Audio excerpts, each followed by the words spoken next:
하나님의 말씀은 사무엘상 15장과 16장을 중심으로 해서 말씀을 드리려고 합니다. 그래서 이 말씀을 다 읽지를 못하고요. 우리 성도님들이 아시는 말씀이지만 사무엘상 15장 22절, 23절 두 절을 먼저 읽고요. 그리고 16장에서 또 한 두 절 읽도록 그렇게 하겠습니다. 먼저 사무엘상 15장 22절, 23절입니다. 다 같이 읽겠습니다. 시작. 사무엘이 이르되 여호와께서 번제와 다른 제사를 그의 목소리를 청종하는 것을 좋아하심과 같이 좋아하시겠나이까.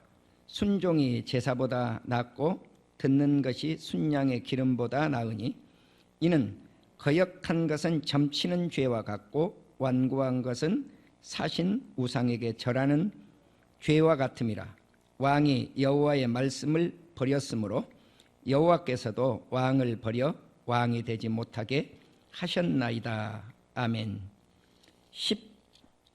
16장입니다.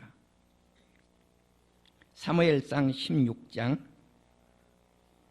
7절 보시겠습니다. 7절 그리고 13절을 봅니다. 7절입니다. 16장 7절 다 같이 시작. 여호와께서 사무엘에게 이르시되 그의 용모와 키를 보지 말라. 내가 이미 그를 버렸노라.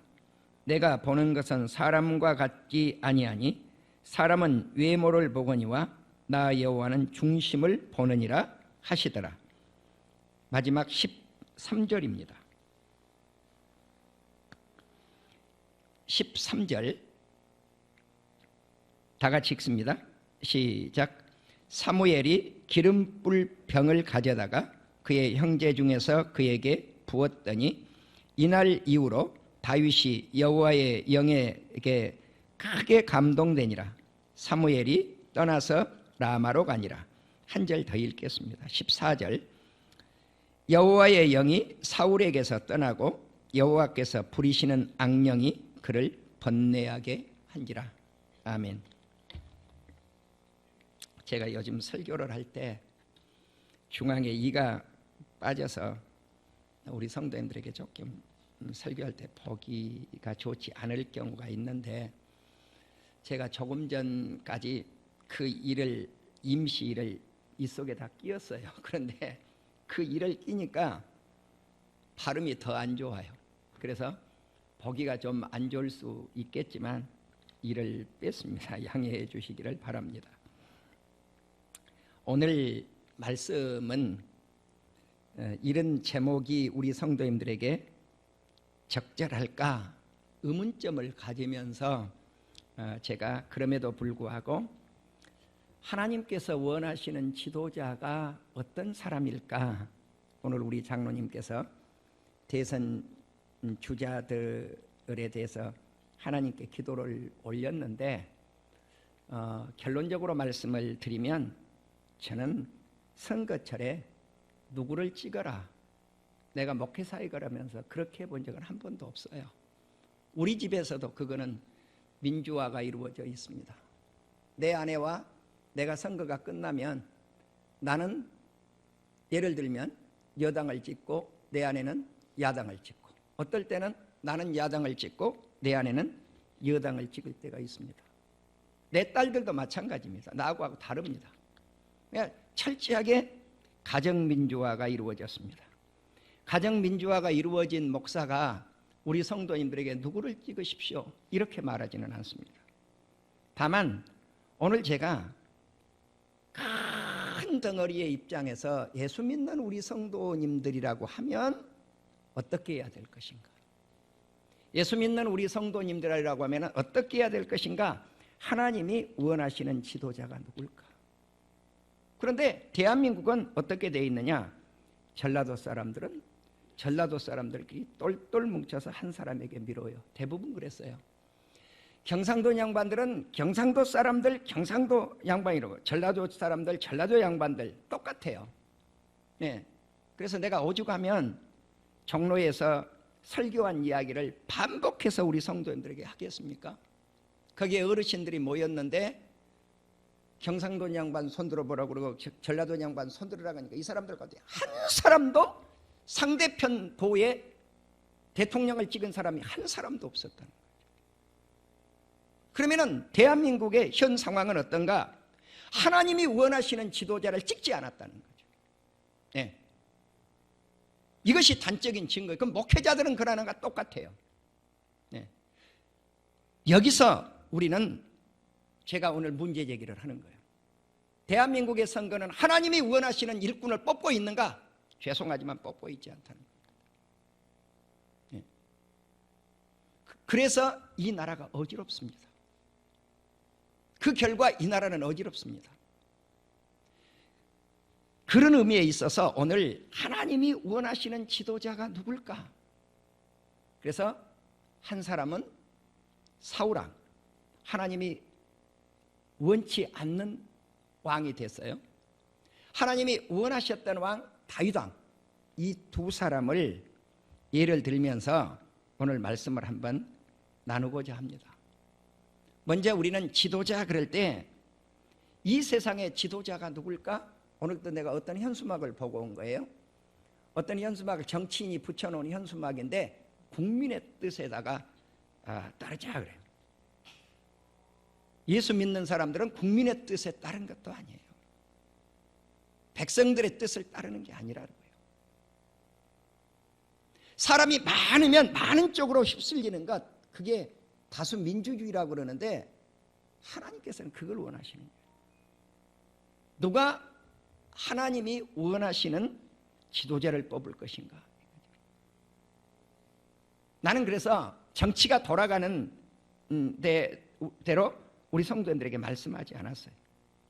예를 들자면 현 정부가 대통령께서 북한과 평화조약을 맺으십시다 할 때, 트럼프가 김정은이하고 평화조약을 맺으십시다 할 때 국민 백성들이 몇 프로를 대통령을 지지하느냐 지지하지 않느냐 그걸 떠나서 그것은 주의 뜻이 아닙니다. 나는 그렇게 이야기했더라고요. 예. 그러니까 왜냐? 국민들이 87%가 문 대통령을 지지하는데 그때 아니라고 그런 거예요. 나는. 왜? 왜 그렇습니까? 하나님의 뜻에다가 나는 살폈기 때문에 그렇습니다. 작년에 제가 왜 외국의 대통령인데 트럼프에 대해서 그렇게 많이 이야기했을까? 우리 성도님들이 지금도 퀘션 마크일 겁니다. 내가 그 이야기를 잘 안 했습니다. 네, 그 이후에. 그러나 나는 그 기도를 지금도 하는 사람입니다. 네. 때로는 하나님께서 목회자에게 외국 대통령인데 그것을 시사로 던져서 대한민국에 터뜨릴 때가 있습니다. 왜 그럴까? 왜 그럴까? 그것이 선지자에게 준 선지자적 메시지이기 때문에 그렇습니다. 선지자적 메시지는 시대가 지나야 알아요. 예. 나는 그래서 지금도 그 문제를 놓고 기도한다는 거죠. 우리 성도들에게 선포하고 그대로 끝난 것이 아니고, 예. 그러니까 우리 성도들에게 인기를 얻으려고 하는 것도 아니고, 또 이 세상 백성들에게 인기를 얻으려고 하는 것도 아니고, 그게 아니라는 거예요. 자, 그렇다면 하나님이 원하시는 지도자라고 할 때 이 세상의 왕은 누굴까? 이 세상의 통치권자는 누굴까? 이것을 먼저 우리가 알아야 될 필요성이 있습니다. 이 세상의 통치권자는 계시록 17장 14절과 19장 16절, 디모데전서 6장 15절을 보시면 똑같이 나와 있습니다. 우리 예수님께서 만주의 주시오 만왕의 왕이시다. 때로는 만왕의 왕이시오 만주의 주시다. 그걸 뭐 바꿔놓을 뿐이지 똑같아요, 내용이. 그러니까 왕 중의 왕은 누군가? 예수님이에요. 세상에서 가장 머리 대신 주인 중에 주인은 누구신가? 예수님이에요. 자, 그러면 예수님이 세상을 통치하기 때문에 그 주님께 굴복할 수 있는 지도자가 위대한 지도자라는 것입니다. 그 지도자가 아니라고 하면 어느 도에서 태어났느냐? 의미가 없어요. 전혀 의미가 없어요. 의미가 없어요.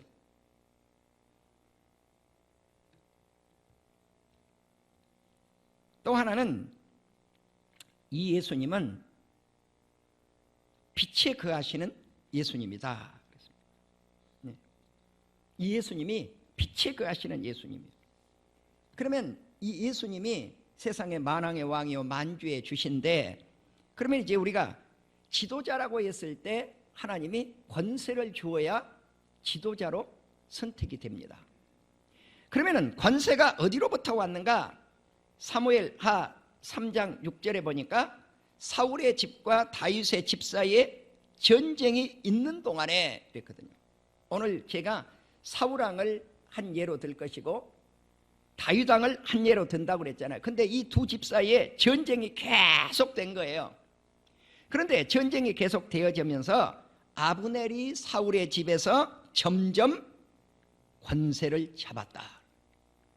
때로는 왕이, 대통령이, 수상이 권세를 잡은 것이 아니라 신하가 권세를 잡을 때도 있어요. 이적 시대 때도 마찬가지예요. 신하들이 왕을 마음대로 조정을 해요. 뭐 그런 드라마 가끔 나오잖아요. 아브넬 같은 경우는 그런 경우예요. 그래서 이 아브넬이 사울을 호위했는데 사울의 아들 이스보셋을 왕으로 세워놓고 배반을 해버려요. 그리고 어디로 건너가 버리느냐? 다윗에게 건너가 버린다고. 배반자죠. 예, 배반자예요. 역대하 20장 6절을 보시면 유대 남쪽 나라 이스라엘이 분당국이었잖아요. 그래서 여호사밧 왕이 이런 고백을 해요. 주는 하늘에서 하나님이십니다. 우리 하나님은 하늘에서 하나님이십니다. 주의 손에, 하나님의 손에 권세와 능력이 있사오니 능히 주와 맞설 사람이 없습니다. 왜? 권세를 하나님께서 주시니까 하나님과 맞설 어떤 사람도 없다는 거죠.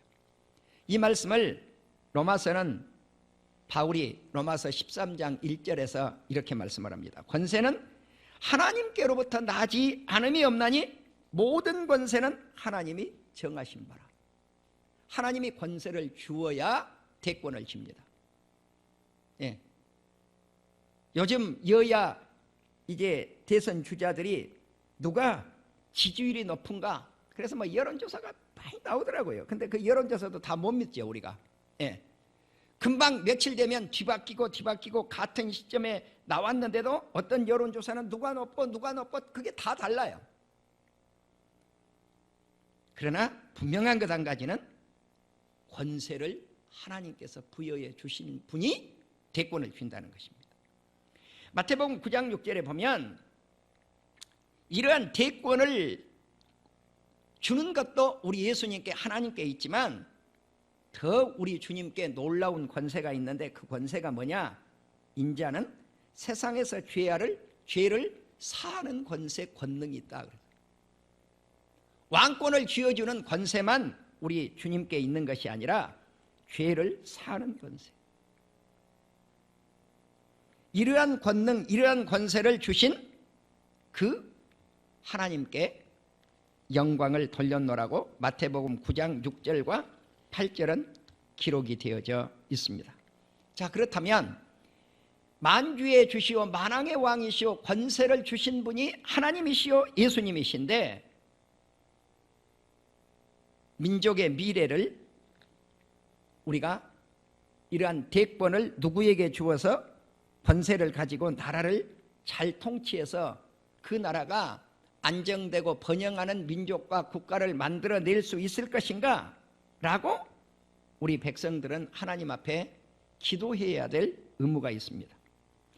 오늘 사무엘상 15장을 보시면 사울을 버리신 하나님에 대해서 나와요. 권세를 사울에게 주었는데 준 권세를 하나님이 버려버립니다. 그러니까 권세를 주신 분도 하나님이시오 권세를 빼앗아 버린 분도 하나님이구나 하는 것을 알 수가 있습니다. 하나님의 말씀이 사울에게 임합니다. 그런데 사울을 왕으로 세운 것을 하나님이 후회하시기 시작을 했어요. 예. 아, 내가 이 사람 잘 선택했다 이래야 되는데 이 사람을 세운 것을 후회한다는 거죠. 또 하나는 하나님께서 권세를 세울 때 어떻게 세웠는가 하는 거죠. 내가 너에게 대통령을 삼겠노라 이렇게 통치권자가 되고자 하고 염원하는 사람에게 하나님이 직접 나타나서 그렇게 해주시면 얼마나 좋겠습니까? 그런데 구약시대의 통치권자는 당사자에게 임하지를 않아요. 특징이 누구에게 임했는가? 선지자들에게 임했습니다. 그러니까 여기서 우리는 사울, 다윗 이 시대에 활동했던 인물이 사무엘이에요. 그러니까 이 세 사람 사울왕과 다윗왕과 사무엘 선지자 사이에서 일어나고 있는 문제를 오늘 한번 생각해 보자는 거죠. 그러면 하나님께서 세우시고 버리신 것을 누구에게 알려주시는가? 사무엘 선지자를 통해서 알려주었다는 거예요.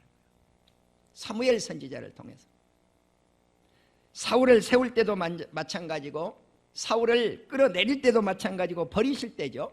또 다윗왕을 세울 때도 마찬가지였다는 겁니다. 죄된 길에서 돌이켜서 회개하지 아니하여 하나님을 따르지 아니하고 하나님의 명령, 하나님의 말씀을 행하지 아니하였기 때문에 그는 끌어내림을 당하게 되었습니다. 자, 그렇다면 이제 사울에 대해서 한번 좀 살펴보겠습니다. 그는 길갈에서 왕으로 즉위를 했는데 40세에 왕위에 올라서 약 40년 동안 통치를 했던 인물입니다. 그러니까 참 다윗과 통치 기간이 비슷해요. 다윗은 40년 6개월을 통치를 했는데 비슷하죠.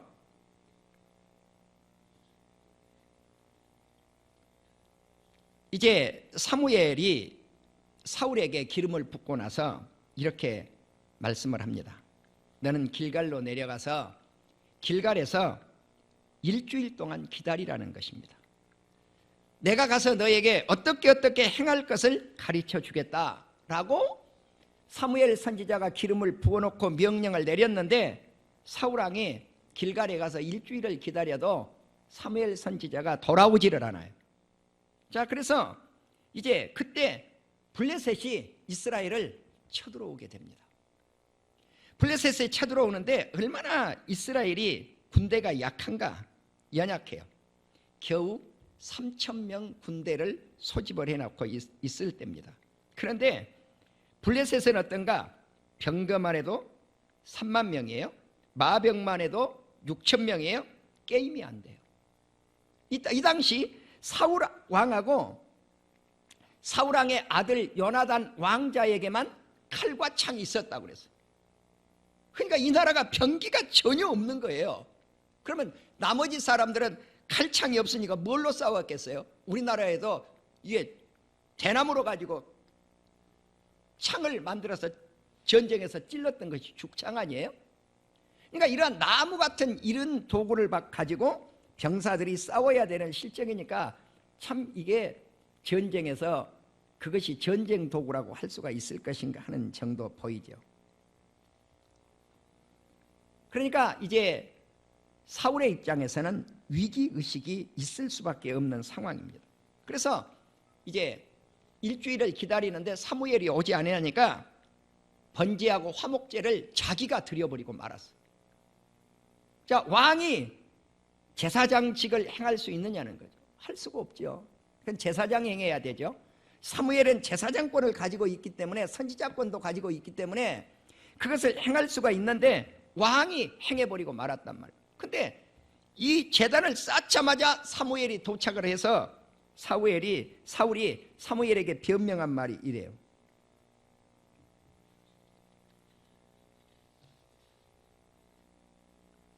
백성들은 내게서 뿔뿔이 흩어졌습니다. 블레셋 군대는 쳐들어왔고 당신은 정한 날짜에 오지 않고 그래서 부득불 백성들이 두려워서 내가 번제를 드렸습니다 라고 사무엘상 13장 12절에서 변명을 해요. 사람이 위기가 오면은요, 누구에게나 변명할 거리가 있는 거죠. 그런데 이 변명이 통했느냐는 거죠. 사무엘 선지자가 사울 왕에게 이렇게 말씀을 합니다. 왕은 망령되이 행했습니다. 망령된 죄는 하나님이 용서를 하지 않습니다. 여호와께서 왕에게 내리신 명령을 지키지 아니하였으니 왕의 나라가 길지 못할 것입니다. 권세를 빼앗겠다는 거죠. 왕의 명령을 지키지 아니하였으므로 하나님 마음에 맞는 사람을 하나님은 지금 선택을 해버리고 말았다는 거예요. 이때 사울이 사무엘에게 애걸복걸하고 매달립니다. 내가 범죄했습니다. 내가 하나님의 명령과 말씀을 거역한 것은 백성들이 두려워서 그랬습니다. 변명을 해보지만 때가 늦었습니다. 조금 전에 말씀을 드렸듯이 이스라엘에는 블레셋과 싸울 만한 무기가 없었는데 놀랍게 성경이 무엇라고 기록을 하고 있느냐면은 칼창 왕하고 왕자에게 한 자루씩밖에 없는데 블레셋 군대와 누가 싸우는가? 요나단이 싸워요. 다윗의 친구. 그런데 이 칼자루 하나, 창자루 하나를 가지고 요나단이 전쟁터에 나가는데 그 전쟁에서 승리를 하게 됩니다. 왜 승리를 했을까요? 하나님이 블레셋 군대를 이스라엘 손에 넘겨주었기 때문에 그렇습니다. 그렇기 때문에 전쟁은 여호와께 있다는 거죠. 나라의 통치를 하는 것은 백성들의 힘에 있는 게 아니고 칼과 무기에 있는 것이 아니라는 겁니다. 여러분, 우리 대한민국을 보십시오. 나는 요즘 대한민국이 얼마나 우리 대한민국이 자랑스러운 나라로 발전되고 있는 것을 눈여겨보고 있습니다. 갑자기 대한민국은 부자 나라가 됐고 군대가 강한 군대가 되었습니다. 지금 세계의 무기들을 만드는 기술력이 미국 다음으로 뛰어난 나라가 있다면 이스라엘과 대한민국입니다. 그런데 대한민국과 이스라엘이 합작을 해가지고 또 무기를 만들어요. 대단한 나라로 발전하고 있습니다. 우리가 배를 만드는 기술을 생각해 보십시오. 한 예를 든다면 배 만드는 기술, 나는 이 말씀을 가만히 생각해 비교를 해본 거예요. 이스라엘 백성들이 칼자루 하나 다윗 시절에 만들 능력이 없었어요. 왜냐하면 이 철을 다루는 기술자가 없는 거예요. 철공이 없어요. 철공이. 그러니까 괭이, 삽 이런 것들을 벼르려면 어디로 가야 되냐? 블레셋으로 가야 되는데 적진에 뛰어들어가서 누가 칼을 만들어 주겠느냐는 거죠. 그래서 블레셋 사람들이 생각할 때 이스라엘 사람들이 칼을 만들면 어떨까? 창을 만들면 어떨까? 걱정을 했다고요. 두려워했다고요. 저것들 만들면 안 되는데 우리 대한민국을 보시라는 거예요. 우리가 무기 만드는 기술이 솔직히 없었잖아요. 예. 그런데 어느 날부터 배 만드는 기술을 우리가 70년대, 80년대, 90년대 이렇게 뛰어들더니 후발주자로 나섰는데 이제는 선발대 주자로 나서게 됐다. 여러분, 러시아에 바다에 얼어있는 얼음을 콱콱콱콱 깨고 치고 나가는 배를 만드는 기술을 가지고 있는 나라가 어느 나라입니까? 러시아 사람들이 거기에 자기들 꽁꽁 얼어있는 바다를 깨고 치고 배가 나갑니까? 아니에요. 쇠빙 기술을 누가 가지고 있는가? 세계에서 유일하게 대한민국이 가지고 있습니다. 대단한 기술력입니다. 우리나라가 세계 조선업계에 대기업들 3사가 한국에 다 있어요. LNG 배들을 만드는 배들 거의 80~90%가 대한민국이 수주를 하죠. 이 정도 기술력을 가지고 있으니까 이게 어떤 기술로 연결이 돼요? 군함 만드는 기술로 연결이 된단 말이에요. 군함을 만드는 기술. 대단한 거죠. 자, 군함을 만들면 군함 위에다가 이제 중형 모함을 만들 것인가 대형 모함을 만들 것인가 했을 때 그래도 경항모함 정도는 우리나라에 작은 배들은 있잖아요. 군함이 있잖아요. 그런데 비행기를 띄울 수 있는 정도의 군함을 아직 가지고 있지 않는데 우리나라 국회에서 통과를 시켜서 우리도 갖자 하고 해양대국으로 지금 나가고 있는 것이 조선업이 발전되어 있기 때문에 가능한 겁니다. 그러니까 조선업의 발전과 함께 그 군함을 만들어서 군함 위에다가 비행기를 띄우는데 비행기를 띄울 때 우리가 F-35B를 거기 위에다가 착륙 계획을 세웠죠. 그런데 이제 F-35의 문제점이 드러나니까 지금 우리나라가 만들고 있는 비행기 F-21을 거기에다가 장착하라는 것이 어떻겠는가 하고 대안으로 지금 떠오르고 있는데 어떤 걸 올릴지는 모르겠습니다만 이렇게 기술이 발전되고 있는 것, 이것은 하나님의 놀라운 축복이라고 나는 믿습니다. 그러나 그보다 더 중요한 게 있다는 거예요. 그게 뭐냐? 아무리 핵을 가지고 있고 군함을 가지고 있고 F-35 정도의 비행기보다 능한 스텔스 비행기를 가지고 있다고 할지라도 하나님께서 지켜주셔야 된다. 이것이 구약 성경에서 우리가 얻을 수 있는 교훈입니다. 사울왕이 왕위에 오른 뒤 모든 사방의 모든 대적들을 쳐부쉈습니다. 이게 왜 가능했냐? 이렇게 악한 왕인데 하나님께서 없애버리겠다, 권세를 없애버리겠다고 하는 왕인데 이스라엘을 하나님이 지키시기 위해서 임시 권세를 그에게 주었는데 그가 권세를 가지고 있는 동안 악한 왕이었지만 모압도 암몬도 에돔도 소바도 블레셋 사람도 이스라엘에 꼼짝 못하고 대승을 했다고 하는 사실입니다. 사울왕이 성경을 읽어보니까 싸움을 하기 위해서 힘센 사람, 그 다음에 용감한 사람을 만나면 그를 불러다가 군사로 채용을 했어요. 이제 문제는 사무엘상 15장에 와서 발생하게 됩니다. 전쟁에서 승리를 하는 이 사울이 아말렉과 전쟁을 하는데 출애굽기 17장을 보시면 아말렉과 전쟁의 이야기가 나오죠. 사울왕도 아말렉과 전쟁을 했습니다. 다윗도 아말렉과 전쟁을 했습니다. 이 전쟁에서 다 이스라엘이 승리를 했어요. 다 승리를 했는데 문제는 여기에 있습니다. 하나님이 출애굽을 할 때 아말렉을 하나님께서 다시는 이 땅에 아말렉을 두지 않겠다고 선언해버립니다. 그래서 이제 사울이 아말렉과 전쟁을 해서 왕이 됐건 백성이 됐건 짐승떼가 됐건 다 처단을 해야 되는데 아말렉 왕 아각 왕을 살렸어요. 그리고 소떼들 가운데 좋은 소떼들, 양떼들 가운데 좋은 양떼들을 다 살리고 하찮은 것들만 제거했어요. 그런데 사울왕이 이것들을 살려놨으니까 사무엘이 와서 보니까 음메 소새끼 소리가 난단 말입니다. 또 양이 우는 소리가 난단 말이에요. 그러니까 양 소리와 소떼 소리가 나는 것은 무엇입니까? 하니까 사울왕이 뭐라고 변명을 하냐면은 하나님 앞에 제물로 쓰기 위해서 좋은 놈들을 살려놨다는 거죠. 예. 여기서 우리가 읽었던 말씀이 나와요. 여호와께서는 번제와 다른 제사를 그의 목소리를 청장하는 것보다 더 좋아하시겠습니까? 좋아하지 않는다. 그래서 순종이 제사보다 낫습니다. 하나님의 말씀을 듣는 것이 순양의 기름보다 낫습니다. 하나님의 말씀을 거역하는 것이, 이러한 것들은 점치는 것과 그 죄와 똑같습니다.